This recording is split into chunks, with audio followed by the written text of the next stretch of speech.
Uh, I'll start my presentation then. As the introduction says, today I'll be presenting on the work of xRNA DCC, in particularly in collaboration with ERCC, with Kids First and GTEx DCC on the GeneRec partnership. My talk is going to be on tools and methods for discovering disease-causing gene regulatory variants from whole genome sequencing data with application to congenital heart disease. So our project really builds on the basis that the increased accessibility of whole genome sequencing allows us to perform more large-scale studies of non-coding genome. And one of the most common ways to study non-coding genomes through GWAS studies or genome-wide association studies. Based on a review article from 2021, we currently have more than 5,700 GWAS studies for more than 3,000 traits, and the push for more statistics power has thrust the sample size to well beyond 1 million participants. The mass majorities of these GWAS results, which hits the single nucleotide polymorphisms, identified or localized in the non-coding region. And a significant fraction of those variants impact the transcription factor bindings to enhancers and promoters and such. That being said, GWAS studies have its limitations. If I may direct your attention to the figure on the right, most of the variants hit by the GWAS studies land somewhere in the middle section of this figure. So they're either high penetrant mutations, they're intermediate frequency variants with moderate effects, or common variants with small effects. And they usually falls on the more common allele frequency range. So on the right-hand side of the line in the middle. So most of those variants has relatively high frequency, and it's hard for GWAS to pinpoint rare causal variants that are in a patient. In order to help with the study of rare variants, such as de novo variants and ultra-rare variants, we created this framework for discovery of pathogenic rare non-coding variants. And I know the figure on the right is kind of a summary of all the components of our framework, and I'm going to go through each one of them. So the most important part of this framework, and which is the heart and core of this framework, is the point-wise mutual information models. What is point-wise mutual information? This is a measure of how two things happen together versus how often we expect them to happen by chance. This is most commonly used previously in natural language processing. We're looking at when two words or two phrases are going to happen together. In this case, we're applying the point-wise mutual information system in the study of rare variants. How do we do that? Now, given a condition C and genomic position X, the information theory provides us with a p-value for de novo variants at X that we denoted as p-PMI. Based on the mathematical nature and symmetry of PMI, as well as Markov inequality, we then reach the equation that this informatic theory p-value, p-PMI, is smaller or equal to the possibility of X, so px, over the possibility of X given C. So the possibility of a variant happening in a genomic position C given the disease condition C. This framework then provides an equation, provides it with an ability to make use of phenotypic data and epigenomic data from different databases to refine this px given C and improve and optimize the ppmi. And allow us to create different conditional probability distributions for different disease subtypes to address heterogeneity of diseases, which I'll address on a later slide. The first key question, however, is how do we aggregate regulatory information to aid this building of PMI models? Most of the regulatory information epigenomic regulation out there right now are separated in different data silos and cannot be easily accessed together. To do so, we've built a fair infrastructure that links gene regulatory data, information, and knowledge together. I'm going to mainly talk about 3 databases that we have built to aid this effort. The first two, very similar to each other, are the Clean Gene Allele Registry and Genomic Location Registry. These are 2 services that provides stable and canonical identifiers for variants, genomic positions, genomic locations, anything that is in the genome. This particular entity is mapped across the genome references and transcripts, and new identifiers are always available on demand via either a web UI or an API endpoints. So this allows people from different expertise to talk about the same entity across different fields of studies within a study of genetics and genomics. Now we have this identifier that allows us to talk about something. It gives us the ability to aggregate evidence for regulatory relationships about these variants.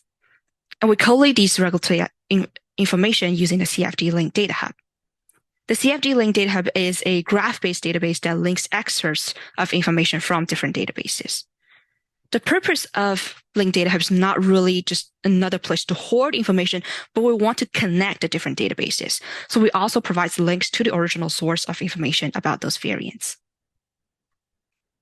All the documents within the database, this Link Data Hub, is structured such that it is standardized using ontology terms. They're permanent, they're versioned, they're also API accessible in machine-readable or human-readable form. Essentially, we want to use CFDE Link Data Hub to create a PubMed, so to speak, for relative elements and variants so the information can be used as supporting evidence in studies. This is a simplified structure of the CFDE Link Data Hub. I'm not going to go through each part of it, but just want to highlight two things.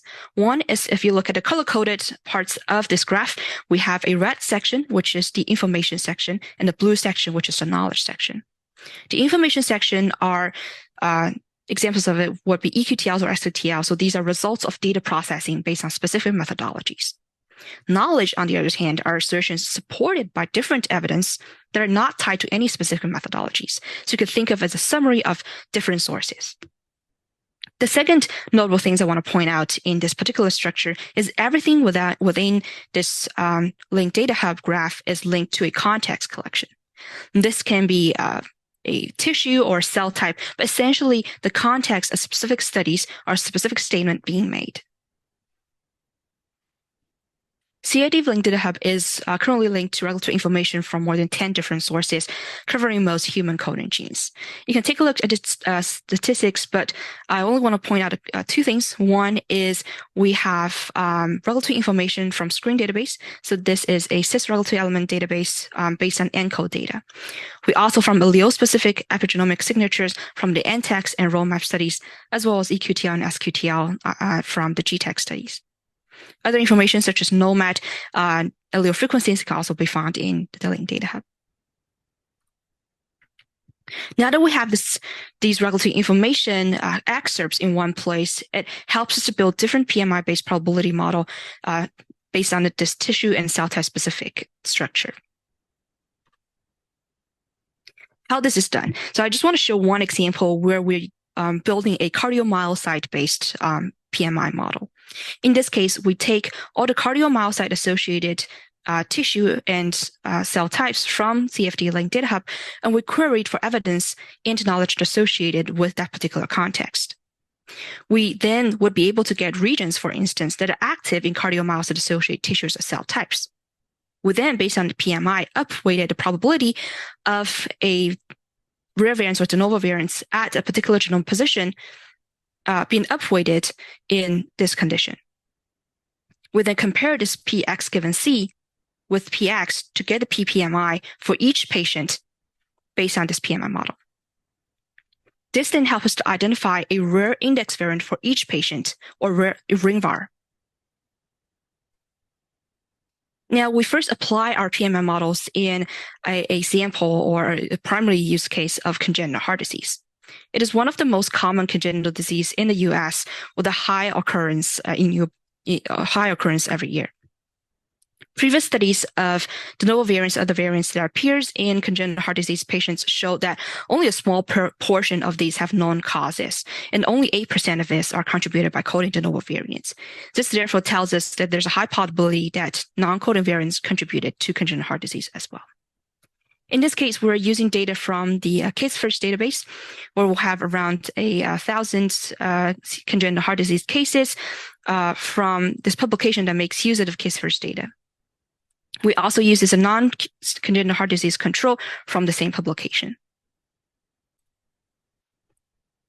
The de novo variants from these individuals can be obtained through the Case First Data Resource Center, which enables data file browsing and selection in a particular cohort. These files can then be automatically transferred from this DRC UI to Cavatica for further processing and filtering. We therefore were able to gain de novo variants through this variant workbench that Case First developed. Using this de novo variant, the relative information we obtained, as well as a curated list of CHG-associated genes, we're able to perform a preliminary study that finds when comparing the p-value, PPMI, of the DMVs from the CHD cohort and control cohort, first, there's a significant shift towards smaller PPMI for the CHD cohort variants. Second, there's an enrichment based on rank sum tests. There's an enrichment of CHD cohort high p-value variants within small p-value range. This allows us to identify a rich set of ring var in CHD cohort based on this cardiomyocyte model. When comparing the cardiomyocyte model with the general model, which makes use of not only cardiomyocytes, which does not focus on cardiomyocyte-specific relative information, we see a significant increase in not only the enrichment ratio, but also the random sum test results. This shows that enrichment or identify of rare pathogenic variants is very dependent on the right information as provided by linked data. Down the line, we also want to explore the tissue and cell test specificity matching with the different subtypes of congenital heart disease. In collaboration with Dr. Li San, Dr. Andrea Wilderman, and Dr. Shane Morris from Baylor College of Medicine and Texas Children's, we identify 5 major subtypes of congenital heart disease found in the clinical settings. Them being left ventricle outflow tract defects or obstruction, canonical defects, laterality, atrial septal defects, and right heart defects. And I've listed a number of these cases within the kids first cohort.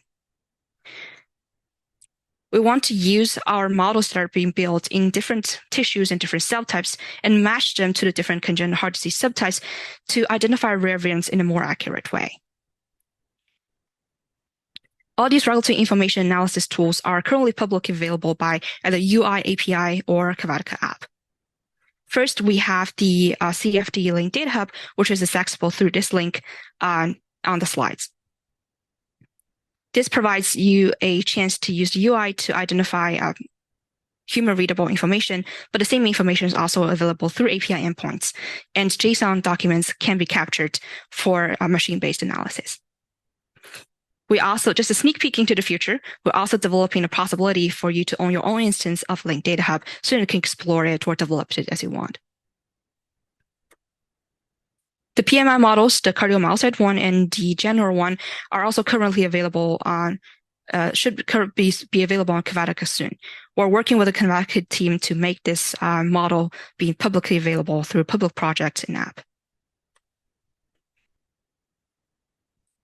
The regulatory information from CFD Link Data Hub is also accessible through Workflow Playbook. This is through our collaborative efforts with the Playbook Workflow team. Is through especially with Avi's team. And this allows you to create workflows that discover the regulatory information about a particular gene, regulatory elements, or variants. In this case, I'm just showing a workflow that I've built that helps you to identify associated allele-specific epigenomic signatures to a variant. So all these resources are available and freely accessible to external users, and I'll take any questions.